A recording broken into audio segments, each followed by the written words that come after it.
Bismillahirrahmanirrahim. Lecture of Biology for 10th class. Today is our topic of discussion Biogeochemical Cycles. आज हम biogeochemical cycles के बारे में पढ़ेंगे. सबसे पहले हमें ये पता होना चाहिए कि बायोजियोकेमिकल साइकिल्स क्या हैं.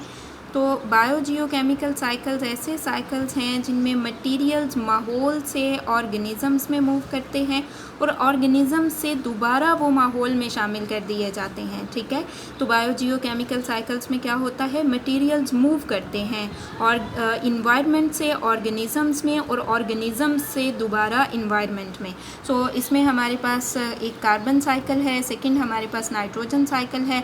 आज हम कार्बन साइकिल के बारे में पढ़ेंगे. और अगर हम कार्बन की बात करें तो कार्बन एटम बहुत इकसाम के बायोमॉलिक्यूल्स का बुनियादी तमीरी ब्लॉक है. ठीक है, बुनियादी तमीरी ब्लॉक है.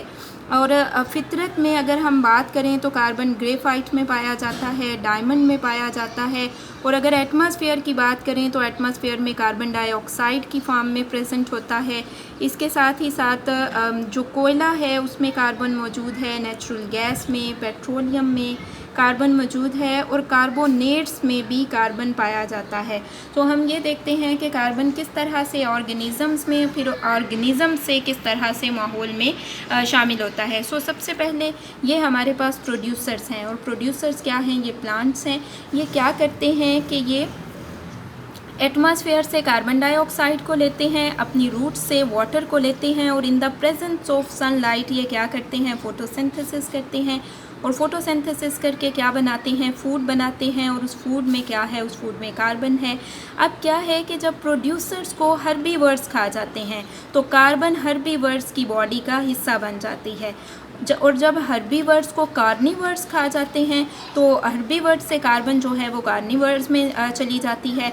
अब क्या है कि जब प्रोड्यूसर्स और कंज्यूमर्स जो हैं उनकी डेथ हो जाती है तो डीकम्पोजर्स क्या करते हैं, उनकी बॉडीज़ को डीकम्पोज कर देते हैं और किस में चेंज कर देते हैं, फॉसिल फ्यूल्स में.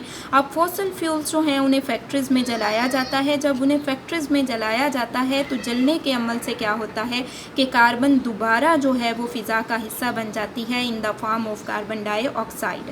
ठीक है, इसी तरह से अगर आप इक्वेटिक लाइफ के बारे में देखें तो उनका भी कुछ इसी तरह का प्रोसेस है कि ये आपके पास प्लांट्स हैं, ये फोटोसिंथेसिस करते हैं, फूड बनाते हैं. प्लांट्स को हर्बीवर्स ऑर्गेनिजम्स खा जाते हैं, हर्बीवर्स को कार्निवर्स खा जाते हैं. एंड देन क्या होता है, उनको डीकम्पोजर्स डीकम्पोज कर देते हैं, वो फॉसिल फ्यूल्स में चेंज हो जाते हैं. और फॉसिल फ्यूल्स को जब फैक्ट्रीज़ वगैरह में जलाया जाता है तो क्या होता है कि कार्बन जो है वो दोबारा एटमॉस्फेयर का हिस्सा बन जाती है in the form of carbon dioxide. तो ये आपके पास क्या है, ये आपके पास कार्बन साइकिल है जिसमें क्या होता है कि कार्बन को एटमॉस्फेयर से यूज़ तो किया जा रहा है लेकिन फिर से उसे एटमॉस्फेयर में वापस रिटर्न भी किया जा रहा है. यहाँ से आपको जो क्वेश्चन आएगा वो है बायोजियोकेमिकल साइकिल्स की तारीफ़ करें. इसका आंसर आपके पास यहाँ से यहाँ तक है. ठीक है, यहाँ से यहाँ तक आपके पास इसका आंसर है. नेक्स्ट आपके पास है क्वेश्चन नंबर 2. कार्बन साइकिल पर नोट लिखें. चूँकि आपने जस्ट शॉर्ट में करना है तो आप यहाँ से यहाँ तक लिखेंगे. ठीक है, कार्बन साइकिल पर नोट आप यहाँ से यहाँ तक लिखेंगे. ये आपके पास क्वेश्चन नंबर 2 का आंसर है.